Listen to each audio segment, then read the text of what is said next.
Now joining me in the studio to have our panel is Jerry Bababaleye, a legal practitioner. Hello, Jerry.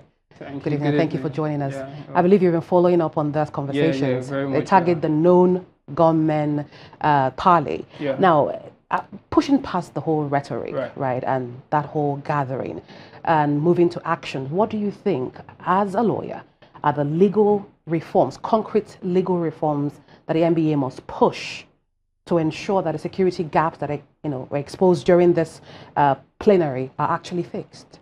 Yeah, thank you very much for that question.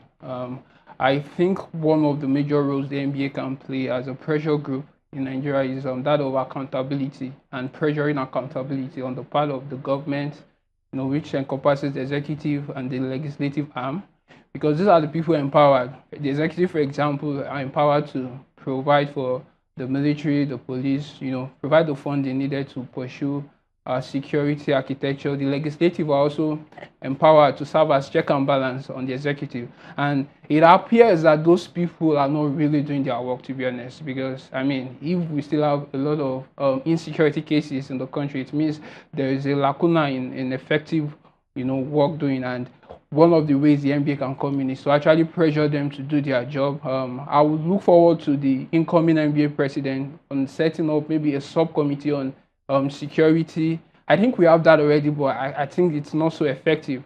I think that it should be mainstream, and we should do a lot of pressuring, because as lawyers we have a role to play, definitely. Now, let's talk about collaboration. How can policymakers bridge what people are calling the trust deficit between public, legal system and the security leaders, to successfully actually fight this insecurity? Thank you very much for that question. And it still boils down to accountability, because, I was watching the panel session earlier today, and one of the major things that was mentioned by the representative of the Inspector General was the issue of accountability. He said it's not even about providing new funding. It's about even the existing funding. How is it being used? Who are the people in charge? And are they really? And that's a problem that we've always had in Nigeria. People that are in charge of these funds, what are they doing with it? So the legislative must actually play this role.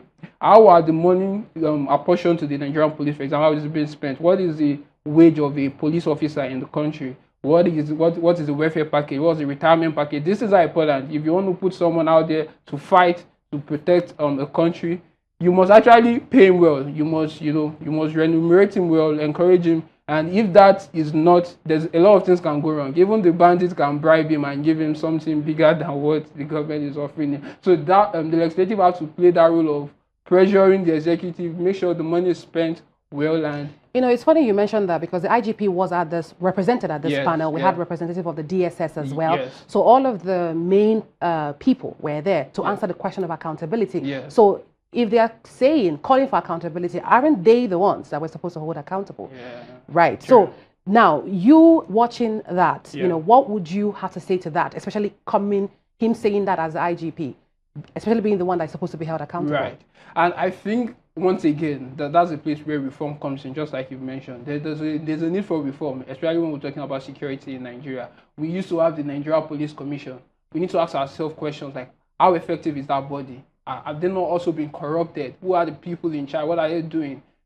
Right now there are conversations around state policing. We need to have the conversation of how is that going to work? How is the funding? Where is the funding coming from? Is it from the governors?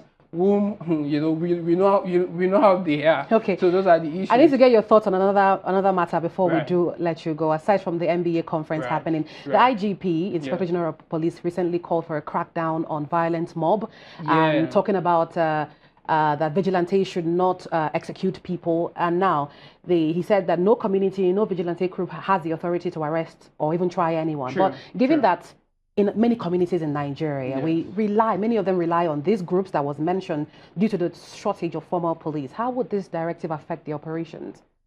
I personally feel the IGP was right to have said what he said, especially in the recent rise of jungle justice across the country. It's appalling, it's bad.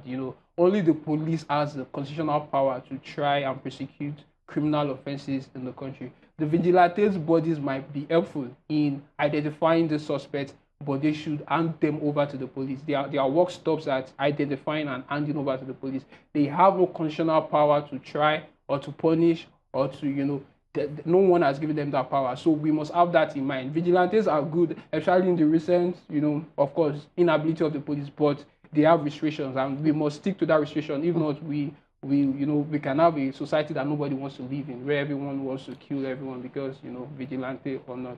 So, yeah. Absolutely. Thank you so much, Jerry Bababaleye, legal practitioner, helping us understand some of these issues. Thank you again for coming. Thank you so much.